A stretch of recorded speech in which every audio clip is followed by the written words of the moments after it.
पप्पू जी आज जब नमो बुद्धाय, आज जब मैं और आप मिल रहे हैं तो आपने जोहार भी कर दिया, बुद्धाय नमः भी कर दिया, और जोहार के लिए तो अभी इस समय आप कर भी सकते हैं क्योंकि आपने बड़ी मेहनत की है झारखंड में और अलायंस को जिताया। लेकिन अभी जो सबसे बड़ा मुद्दा है कंसर्न का, जिसको लेकर तमाम बातें हो रही हैं, आपकी सिक्योरिटी। आपने भैया वो मुद्दे नहीं हैं भैया, भी उस पर मैं जाना है। देखिए मेरे मुद्दे हैं बिहार 2025, हमारे लिए चैलेंज था झारखंड में जिस तरीके से नफरत, जिस तरीके से बांटने की कोशिश, जिस तरीके से एक संघर्षशील लीडर को ख़त्म करने की कोशिश हेमंत जी को किया गया, वो हमारे लिए ज़्यादा चैलेंज था कि पूरे आदिवासी की राजनीति और सामाजिक व्यवस्था को ख़त्म करना चाहती थी बीजेपी। पूरा हेमंत बिस्वा के द्वारा गुंडई करना, चैलेंज करना, लगातार हमले आपको वीडियो बड़ा वायरल हुआ था झारखंड में, एक लड़की आप से बात कर रही है, आप उससे कहते हैं बेटा किसको वोट दोगे, वोट हमको देना, वो कहती है नहीं हम भाजपा को देंगे। ये वाला वीडियो बड़ा वायरल हुआ था। वो हमारे कल्पना जी के क्षेत्र में वो बीजेपी का ट्रोल था। मैंने कहा कि बोला आप कहाँ थे अंकल, हमने कहा मैं पिता की तरह, एक भाई और बेटे की तरह आया हूँ, तो मैं तो आग्रह करूँगा कि कल्पना बहन को तुम वोट दो, तुम्हारी सब चीज़ होगी। तो देखिए एक बात समझिए, मैं फिर आपको एक बात कह रहा हूँ और इसको समझने का प्रयास कीजिए। इस देश में अरविंद केजरीवाल जी ने परसों एक बयान दिए हैं लोग विधानसभा में, तो दिल्ली को अशांत कराने का प्रयास लगातार जारी है। देश गर्त में जा रहा है, देश की स्थिति अच्छी नहीं है। दिल्ली को जो दिल्ली पीस था उस तो दिल्ली को खत्म करने का प्रयास, तो अरविंद केजरीवाल जी ने क्या कहा उसको देखिए। कनाडा ने कुछ दिन पहले क्या कहा है कि कौन किसके पीछे है, और यूरोप में जो लगातार पेपर में चीज़ों में आई है उसको भी आप देखिए, यूरोप की का मानना क्या है।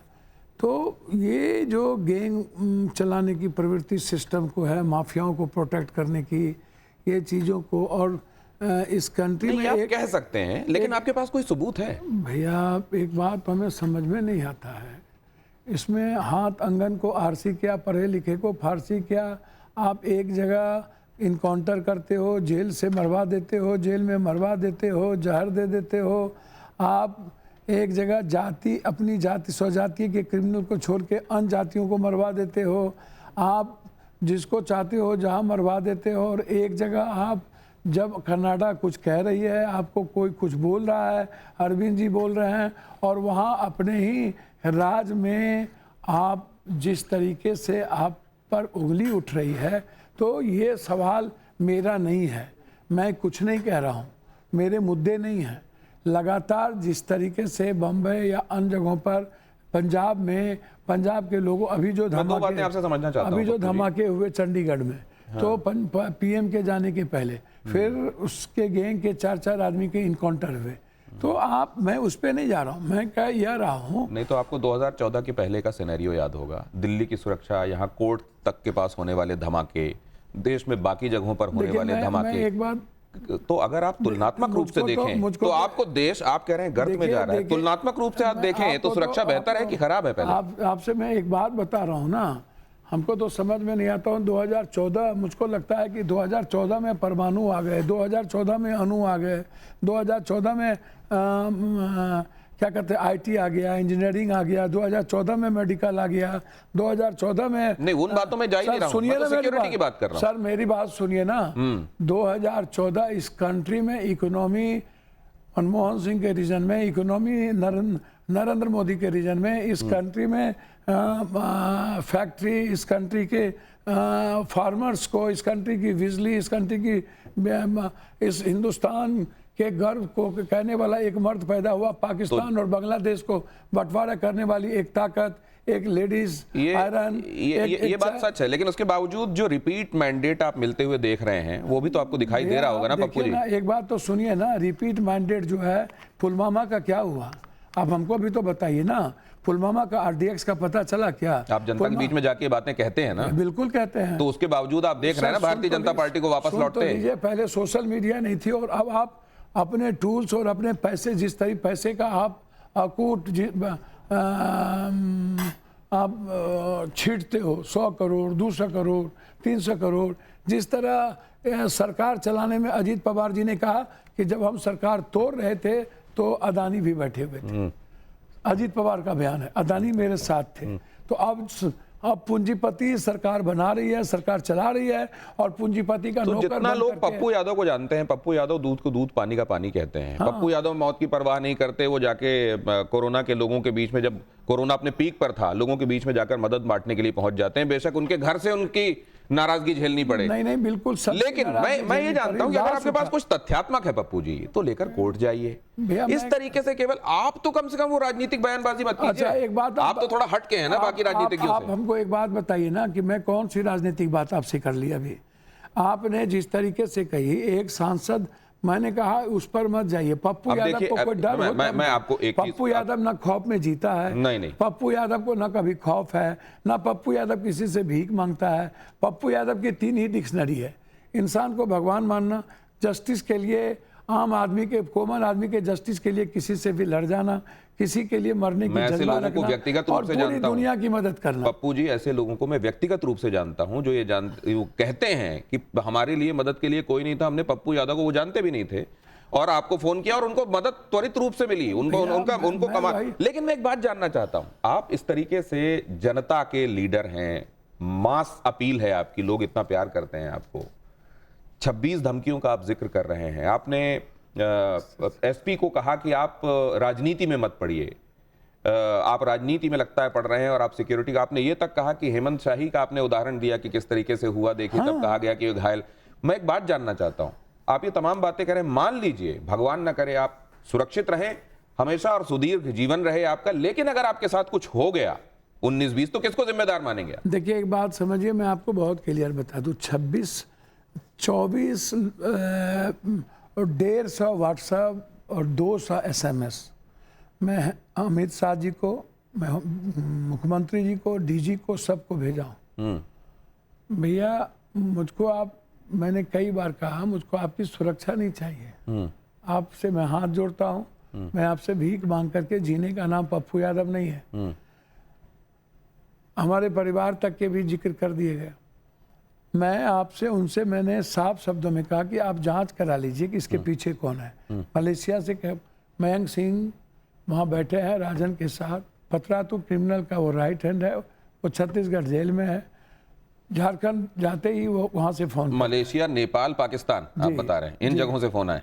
तो सभी मैंने दिए हुए हैं। और यहाँ जब आप स्टूडियो के लिए आ रहे थे, मुझे पता चला है कि studio, on the way to studio आपको फोन आया। मेरे जो साथी आपको लेके आ रहे थे, उन्हीं ने मुझे बताया कि आपको उसमें उनके इस बार कॉल कहाँ से आया? पत्रकार के सामने गुजरात से आया, बोला 15 तारीख, बोला सीधा बोला 15 तारीख, आप चिंता मत करो। तो अचानक इतने तमाम लोग पप्पू यादव के पीछे क्यों पड़ गए? मुझको एक बात मैं आपको, वो एक ट्वीट पप्पू यादव ने, मैं हर घटना पर ट्वीट करता हूँ। जब कोई डिजास्टर होता है, बड़ी घटना घटती है, तो चाहे पप्पू यादव, भूज में भूकंप आया तो सबसे पहले हम पहुंचे।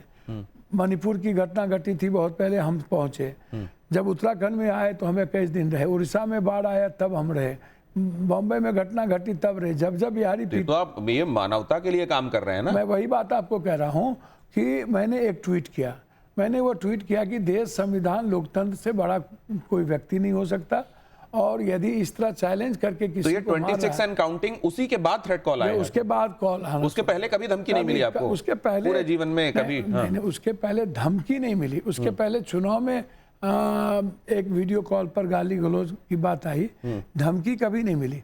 ये 26 कॉल उसके बाद। तो ये जो एसपी महोदय हैं, जिन्होंने वो बताया कि आपका ही काडर है और उसको आपने पैसे दिए, मैंने कि ये ऐसी बातें, मतलब तुम ये धमकी दो इस नाम से, और आपका मकसद इसके पीछे सिक्योरिटी अपनी लेने का? मैं एक बात बता रहा हूँ ना भैया, आप जैसे सीनियर और सीजन्ड व्यक्ति भी एसपी की चर्चा जनता के सामने करेंगे।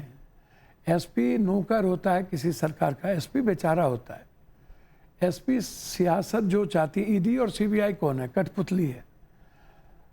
कोई भी सत्ता उत्तर प्रदेश की हो, चाहे बिहार की हो, कहीं की हो, वो सिस्टम के नीचे नाक के बाल के तरह। मैं एसपी को छोड़ देता हूँ। वो जो आदमी जिसको पेश किया गया, वही बात, उसको आप जानते हैं कि नहीं जानते? भैया, दुनिया में कभी जाना नहीं। वो तो अपने क्या कहते हैं, बयान में लिखा है एसपी साहब के दरोगा ने ये पहले भी लोगों को धमकी दे चुका है।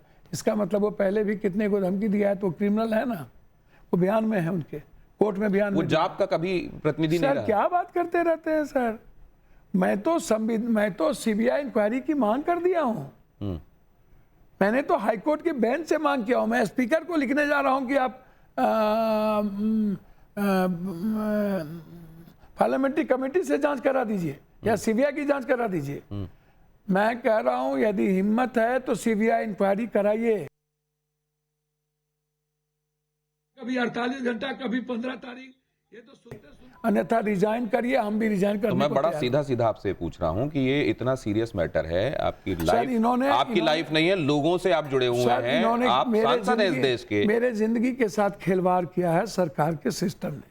और मुझे कौन, लगता आप है, नाम लीजिए ना, कौन है सिस्टम में जो आप? मुझे लगता है कि इस सिस्टम के लोग उस गुंडे के साथ मिले हुए हैं जो लोग इस तरह की हरकत कर रहे हैं। सिस्टम में कौन? नीतीश कुमार हैं? भैया मैं नीतीश कुमार जी पर इस जन्म में आरोप नहीं लगा तो सकता। कौन है फिर, कौन कर रहा है? नीतीश कुमार के नीचे बहुत सारी ऐसी परतें अब है जो सच्चाई सुनना नहीं चाहती। उसके खिलाफ बोलो तो उसको तकलीफ होता है, उसके बेईमानी के खिलाफ बोलो तो तकलीफ होता है। तो ये बताइए कि लोग ये भी जानना चाहते हैं और उनको इससे कंसर्न है कि हमारे सांसद हैं वो भैया, और ये सांसद महोदय संसद के भीतर ये क्यों नहीं कहते कि देखो ये आप हमारी जान की नहीं लेकिन लोगों की। मुझको लगा बिहार के मुद्दों पर बात करोगे, इसीलिए नहीं, आपकी जान नहीं, मैंने बड़ी प्रायोरिटी है उन लोगों के लिए जो आपसे प्यार करते हैं। मैंने पहले भी कहा है, मेरे लिए ये कोई तो संसद में आप नहीं उठाएंगे इसको? नहीं, सवाल नहीं उठता। तो आप इसको लेकर कोर्ट जाएंगे? मैं कोर्ट चला गया हूँ लेकिन संसद में आवाज नहीं उठाएंगे? नहीं, मैं अपने लिए कभी जिंदगी में संसद में आवाज नहीं उठाता हूँ।